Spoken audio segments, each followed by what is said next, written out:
So I kind of want to go back to kind of how we met. Obviously, we both, went to college at Ball State, and we both were very heavily involved in the Muncie music scene.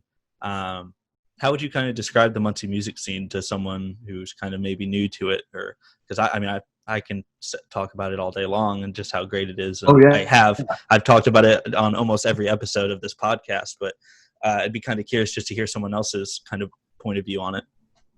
yeah. So the Muncie music scene is very interesting because I think to understand that, you first have to understand Muncie, because Muncie is a largely conservative, kind of in the middle of nowhere Indiana town with a big university in the center of it, full of a bunch of people that want to do a bunch of various different things with their lives.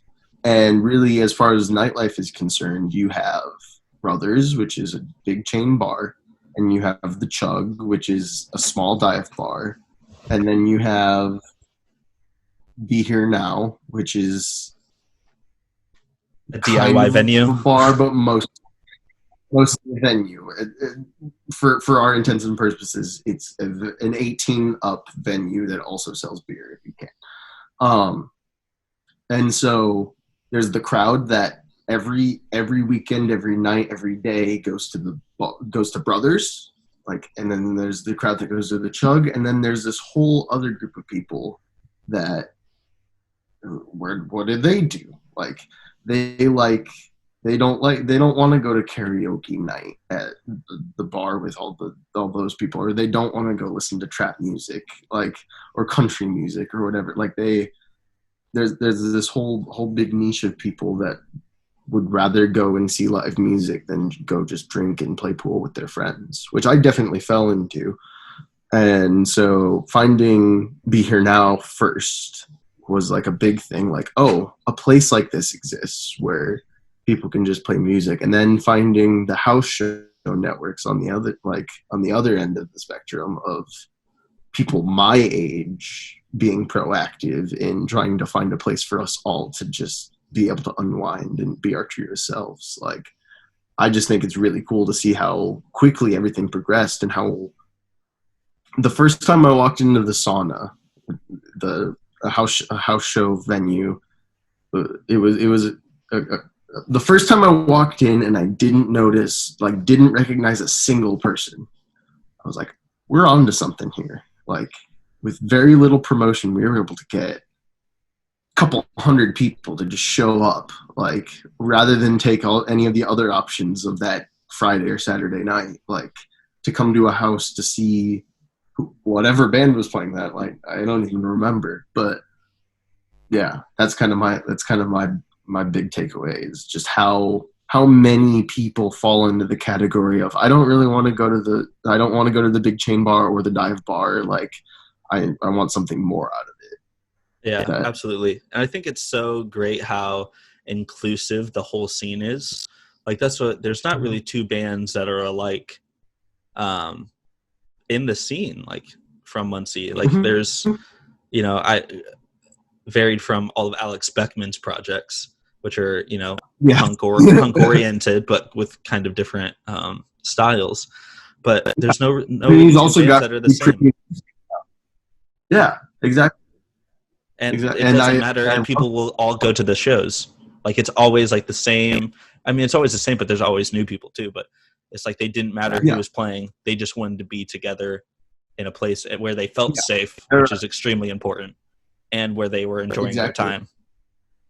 Yeah, beyond just being loyal to one band or one artist, there are people that are loyal to the scene venues, and that's really important to the scene in general, just to the betterment of people making art and people paying or just being responsive to that art, which I just think is really awesome. That's the best thing that happened to me in college, is easily meeting all of those people and getting to be in that circle of people, for sure. Absolutely.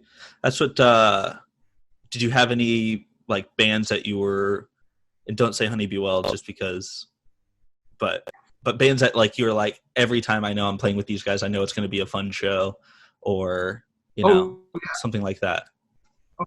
definitely. Definitely.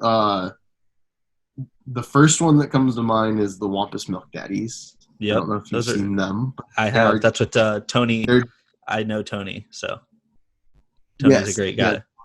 yep.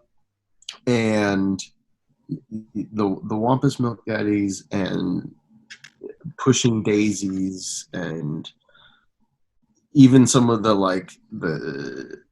there's a band from Cleveland called Racket Man that's come through that Yeah, like it's crazy. That's what Racket Man feels like, a local band, because I mean they every tour they'll come through and play they play Muncie, but or everyone loves whatever.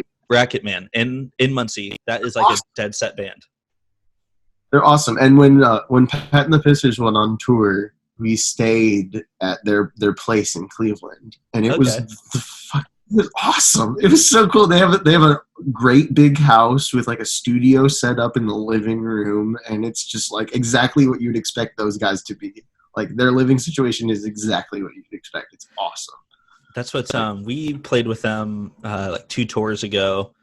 We were going through Ohio, and we had them hop on a date in Cincinnati, and like they were like, "Holy shit, you want us to play? Yeah, we'll play with you guys. We love you guys." And like Tommy and all those guys are just absolute sweethearts, and it's hard not to love that band. Yeah, Exactly. Like there definitely are somewhere there are the like stereotypical musician type people that are like too cool for whatever, but like overwhelmingly it's just been sweetheart people, like the nicest people you meet that are coming through, and like you just want to hang out with them, to listen to their music, and just to spend time with them more. Yeah, like, that's the main thing about it. Like, hey, thanks for watching Gear Over Beer. Make sure to like this video and subscribe. If you'd like to support this show, make sure to subscribe to our Patreon for additional content like the video version of this podcast.